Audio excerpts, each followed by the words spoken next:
everybody. Welcome to this week's Q&A. I did see a couple of questions pop up, and I will get to them in a moment. I wanted to talk about regenerative health today. Last week, we talked about the microbiome, and it's the same thing. So we do regenerative farming here on our farm.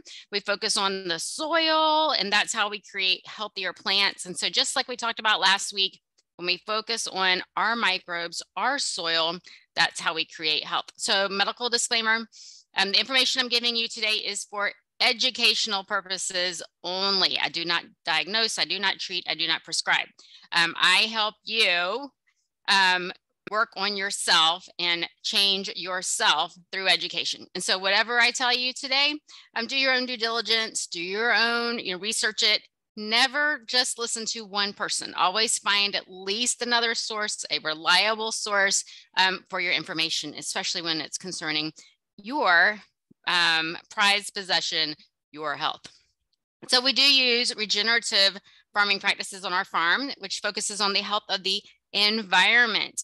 And we rebuild and nourish. And so that's what we need to do. So we need to provide all of the vitamins and the minerals to nourish our cells as well, so that we produce the healthiest, most nutritious cells in our body. And that helps us fend off things. So when we do that to the soil, it helps the plants defend themselves from insects, viruses, and even fungus. And so we're doing that to ourselves because we're constantly exposed. We think that we're only exposed when we see things, but we are aware since 2020, there's things we don't see that can affect us too. So we need to be strong and vibrant and eating healthy foods, as well as doing all of the things, having fun, working on stress management, taking time out to breathe.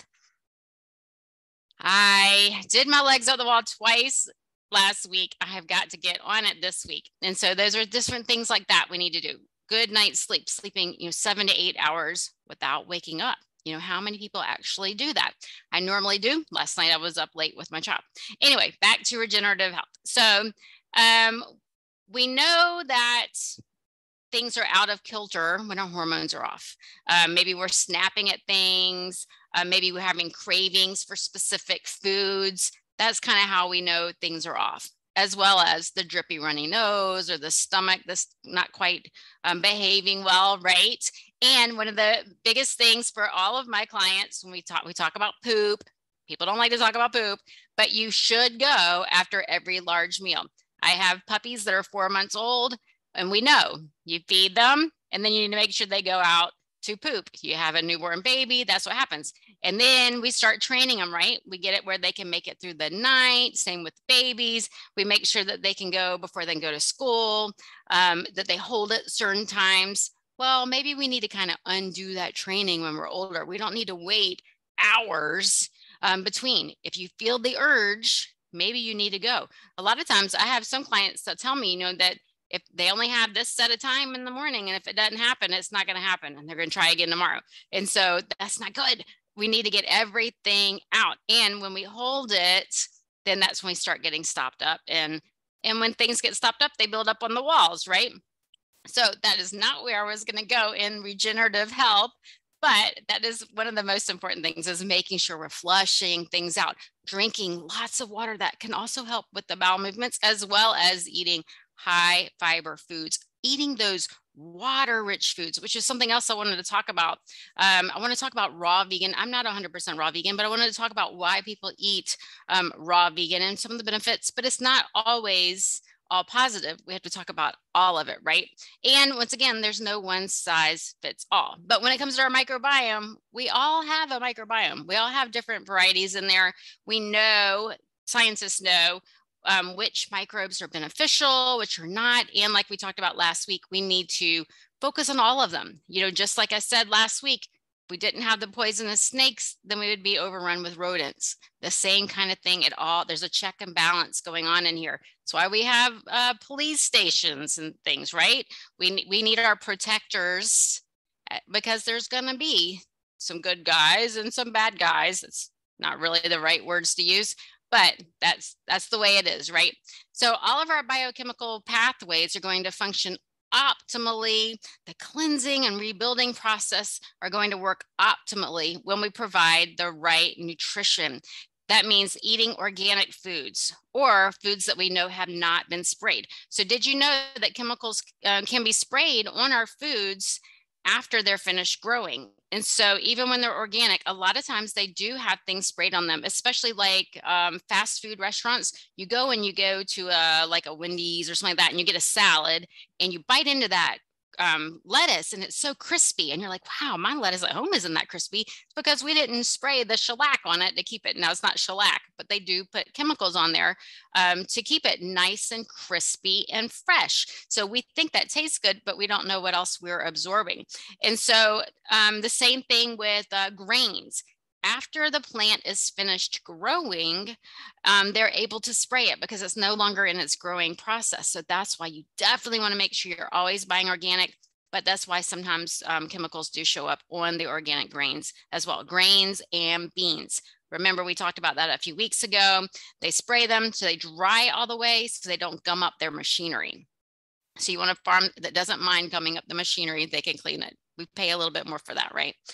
So when we spray the plants, then we do keep insects and things, and the plants look beautiful, and there's no holes in the leaves and everything, right?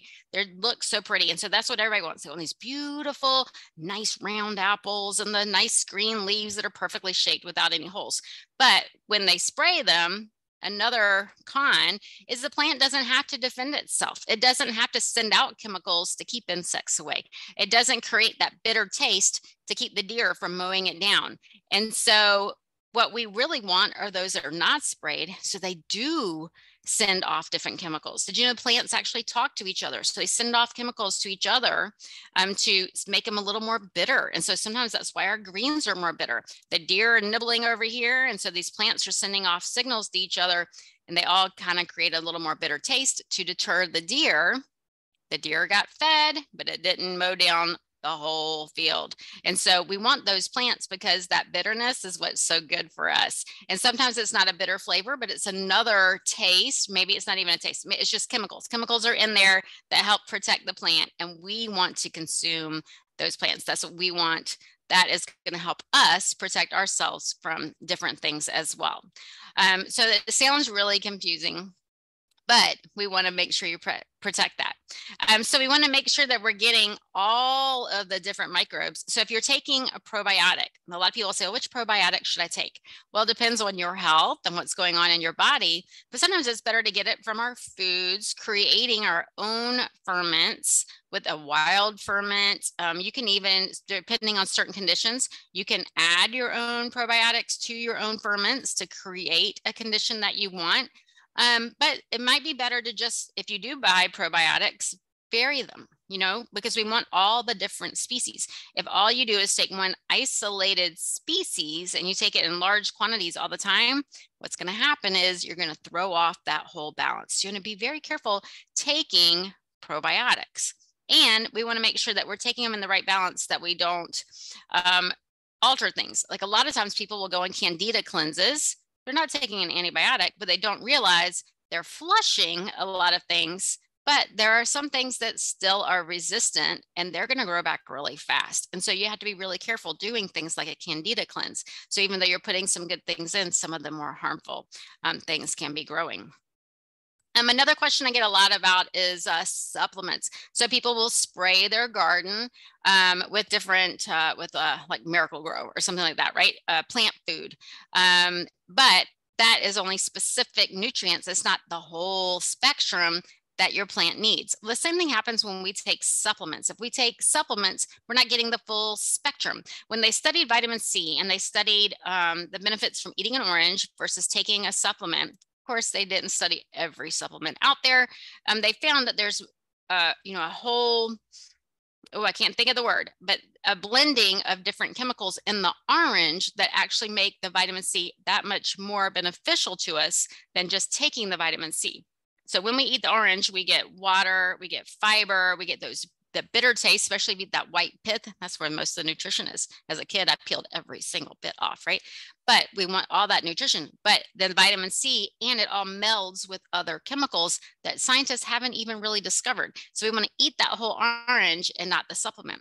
And other supplements like folic acid. So folic acid is not naturally occurring in foods, but we've heard so much about it. There's been so much marketing about it. It's really helped with spina bifida in pregnancy, right? And so we hear a lot about that. However, that is to help growth of cells, right? If you're pregnant, you want to make sure those cells are growing and dividing the way they're supposed to. But if you have a cancer cell in your body, do you want it growing and dividing? Probably not. So it'd be better to get your folate and think of foliage for your folate. So your leafy greens, those dark greens, eating those can help you. There are a lot of other foods that have folate in them as well, but that's why we want to eat a rainbow. We want to eat lots of fruits and vegetables to get folate, not folic acid. So we want to look at all the different foods for that. For optimal health of the plant or us, we have to build up the microbiome. We have to feed the bacteria and the viruses and the mold and the archaea that live inside of us. We were taught at an early age that bacteria and viruses are bad. We have to just kill them all out. But that's not always the case. So these critters, whether they're in the plants or they're in us, they create the nutrients that we need. They help us to create vitamins and minerals. They help us to absorb vitamins and minerals. They break down and create substances to help repair the intestinal lining and keep it strong and intact. We want a nice, clear mucosal system that can absorb all of the nutrients that we need, and those help keep everything in balance. So anyway, if you learned something new, let me know. And if you listen to this whole thing, then comment and let me know what you're eating today to nurture and nourish your microbiome. So let me go to the questions. I didn't have any that popped in today, but I had some in my DMs, and I've had some in some other places as well. Pardon me. I don't want to cough in your ear. Forgot to bring my water over.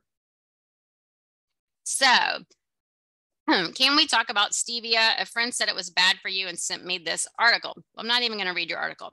Stevia is a herb that grows in the yard. I have seeds, but I am not growing stevia in my yard, but it is an herb, just like peppermint, just like oregano, just like basil.